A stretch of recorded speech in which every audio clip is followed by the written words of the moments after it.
Hi everybody, welcome back to A Better Computer. My name is Matt, and you probably already know this, but if you are a tech YouTuber, there is a lot of pressure on you to release videos as soon as possible after Apple events. People are looking for them, they get lots of clicks, they get lots of views. There's a lot of pressure to do it. Everyone else is doing it, and it's going to look bad if you're not there. Obviously, you don't have to play this game, but a lot of us do. And so one of the risks in doing that is that you make some mistakes. And so I made a couple small mistakes, I think, yesterday that I wanted to correct here. And then I also wanted to defend my opinion because I hadn't looked at anyone else's opinions when I had recorded my video. I had no idea what other people were thinking. And I saw some people disagree with my takes on a few things. And so I wanted to defend those things where I think I'm still actually correct. So let's go over those right now. And the first thing, and I can't believe I did this, I got the name of the event wrong. I kept calling it the Spring Forward event. It was the Spring Loaded event. I got it wrong in the thumbnail, the video title. I totally screwed that up. So I am sorry about that. It's not really a huge issue, but definitely a thing that I got wrong, and geez, I can't believe I did that. So that's fixed in the previous video, and I'm going to be calling it the Spring Loaded event every time in this one. And then the other thing that I think has changed a little bit for me in the past 24 hours is I think I was too easy on the new Apple TV. I basically regurgitated Apple's lines about it. It's got the A12, which makes it faster. It has these new features, got the new remote and everything. And that's all good. It objectively makes it a better product. But this doesn't really change the Apple TV in any meaningful way. The remote is definitely a good change, but that does work with the previous couple generations of Apple TVs. So personally, I'm just going to buy the remote itself. It's $59, which is kind of expensive, but honestly, for a thing I use every single day, isn't the end of the world. So I'm going to get that and use it with my current Apple TV 4K, and that'll be fine. The other things I talked about don't really move the needle. Who's going to be watching 4K HDR content at 60 FPS on their TV?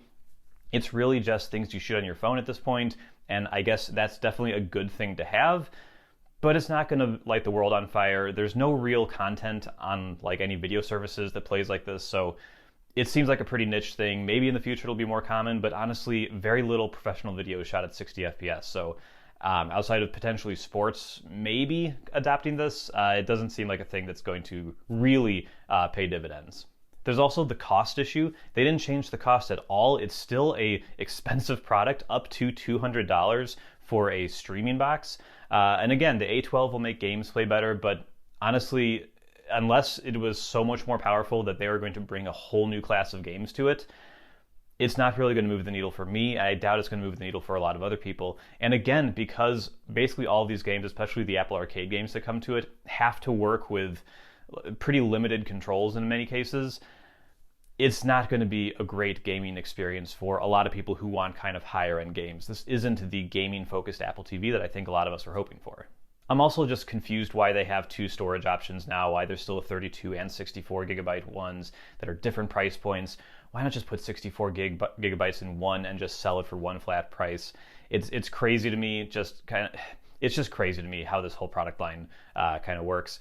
It's definitely a better product than we had yesterday, but the price didn't go down, and they didn't change the focus of the product at all. They just turned it into kind of a 2020 version of it, maybe a 2019 version of the product, since it's using an A12 from a couple years ago. They didn't turn it into a brand new product like I think a lot of us are hoping for, either down market or up market. So yeah, a little frustrated about the Apple TV, but I'm going to get that remote for my current one. And then I wanted to give a couple shout outs to AirTags because I did skim over them yesterday. I didn't really give them the time of day really because I'm not personally that interested in them, but a couple nice things that I've kind of seen over the last couple hours. Number one is that they use a user replaceable battery, which is great. I can't remember the last new Apple product that had a user replaceable battery that used a generic battery. That's great. It uses one of those 2032 batteries, little circular ones. That's great. Super wonderful that these are going to have potentially infinite lives, or at least as long as Apple supports them, which you would think would be for quite a while. So that's really cool. Props to Apple for doing that. Another really cool feature, and this makes sense, they kind of had to do this, but it wasn't a guarantee that they would, is that if you lose an AirTag and mark it as lost, kind of in the Find My app, then if another user finds it, they'll be able to see your contact info that you've made available for this tag to let them get in touch with you and get it back to you. And it also works not only on iOS devices, but on Android devices. So an Android device can just tap the AirTag to their phone using NFC, and it will open a URL that shows your contact information. Again, the contact information you've chosen to make available, and lets them get in touch with you and get you the thing back. So that's really cool. I was not necessarily expecting that necessarily. It makes total sense. It's absolutely a logical feature, but not a guarantee that Apple would have put that in there. So I'm very happy to see it's increasing the odds, at least in the US, it's like 50-50-ish market share. So it's doubled your odds of getting someone who finds your thing that you've lost, be able to get it back to you, because Android, iPhone, doesn't matter. They're going to be able to tap the AirTag and figure out whose it is. And then one other thing I didn't know existed at the time that I recorded the first video is that they have these keychain attachments. Apple has their own. There's going to be third-party ones. The third-party ones I'm sure will be cheap. The Apple ones look to be like 30 to 50 bucks-ish. And then there's some Hermes ones. And these Hermes ones are really expensive. These are $350 and $450. And I know Apple does these with the Apple Watch too, and those are really expensive. Those are hundreds of dollars as well. And I don't know, it just breaks my brain that someone would spend that much money on a tracker holder. I know that people do. I know that people will. Some people won't bat an eye. Some people will, but it'll be like, yeah, but it's a fashion item. It's worth it. I can understand someone spending that on a watch band. I can't explain spending it on something like this, but hey, I'm sure there's people out there. I'm sure that there's a market for this, and I'm sure people are already ordering them right now as soon as they're available. So yeah, not for me. I think they're a little crazy, a little cringy, but I'm sure people will like those. So I guess have at it. And then we have the iMac and the iPad Pro, and I'm going to be honest, I'm doubling down on these. I think these are freaking great products. I did mention when I'm talking about the iPad Pro that software is going to be the thing holding it back. So while I am excited about it now, I'm excited about what the future potentially holds for it. I should also mention you should never buy a product based on future software updates that have not been announced. You have no idea what Apple's going to add to iPadOS. Theoretically, they could just do nothing with iPadOS and it just kind of like merges back into iOS and they just think about it like a big phone going forward. They're probably not going to do that, but you definitely shouldn't buy this because, ooh, Thunderbolt means they're going to add this feature in iPadOS 15, so I'm going to buy one now so I can get that feature down the road, and then that feature may not ever come. So I should, temper my expectations a little bit in regards to that. But it looks freaking great. I know the reviews are going to say it's the software holding it back. The hardware is too good. There's too much functionality here for what the software lets you do with it, and it's going to be the same reviews that we hear every single time. And I get that. It really encourages me to see Apple continuing to go all out with this product, and I think that's what makes me excited about it. Is I have this feeling the software is going to catch up with it. I just said don't buy something based on promised future updates to it. It builds confidence in the product line that Apple continues to go hard on this category, and so I do have high hopes. I'm absolutely not buying a new iPad Pro right now, but if Apple does announce some really big features in iPadOS 15, if they bring a Pro app that only works on these new ones, I may adjust things, but yeah, as of right now, I'm definitely not buying one, but I've got my eye on iPadOS potentially having some big changes in the future, and if they do, that may change my math on what I'm buying. And then that iPad. Most people seem to like it, at least people that I talk to in my circles. I watched MKBHD, Marquez Brownlee. He did a video on it, and he thinks these are ugly. And I'm sure he's not the only one. I'm sure there's lots of people who think that they're pretty ugly. I still think they're gorgeous. I think the chin, yeah, it would be nice not to have the chin, but man, with this type of product this is, where they're so colorful, where they're so bold, where it's all about like, I'm buying a pink computer and I want to see the pink. A lot of people have mentioned that you're going to have kind of the back of the screen away from you most of the time, and that's fair.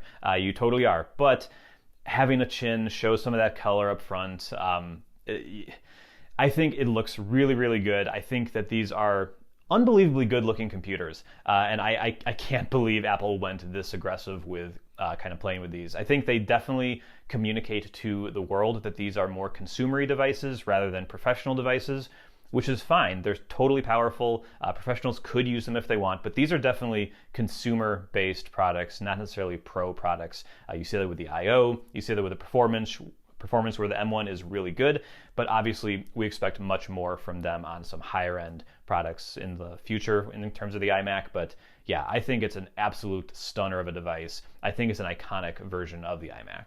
I did also want to actually say I was a little hard on the pricing of it. The pricing was pretty high. It starts at $1,300 and goes up to well north of $2,000 to just get like a terabyte of storage and 16 gigs of RAM, which doesn't seem that crazy for a desktop computer, but you have to spend a good amount of money to get there. I should have considered, or at least worked into the price, that this comes with a 4.5K really high quality display. And that's not nothing. Like, those are going to run you $1,000 or more to have something in that category in many cases, and you're getting a computer on top of it. So it's not as crazy as I was kind of thinking at the time, but it's definitely a product that isn't an impulse buy. It's definitely a substantial computer purchase. It's not like a Mac Mini where you're like, ooh, I have a place for that in my life, and you can kind of save up money relatively quickly for it. This is a more substantial purchase. But yeah, that display is really, really good, looks really, really high quality, and then all the computer stuff you get with it, the improved webcam and speakers and microphones and stuff, I think all that does add up to probably justifying that price tag. We'll see in the reviews when people actually use them, but it seems like this actually justifies the higher prices than I gave it credit for at the time. So that's where I'm feeling right now. Again, reviews may change all of this, but right now I think I might have been a little hard on it yesterday. So that is it. Those are the things that I wanted to clarify from yesterday's first reactions to the Spring Loaded event. Yeah, I got the name wrong. I was a little too easy on the Apple TV. I think I might have been a little too hard on the AirTags. So those have some really good features. And then, yeah, the iMac and the iPad Pro, those things frickin' rock. I'm super excited about those, even though personally, I'm not planning to get either of them anytime soon. But yeah, that was my second impressions of the Apple event this week. Thank you so much for watching. I'll see you here next time. Bye-bye.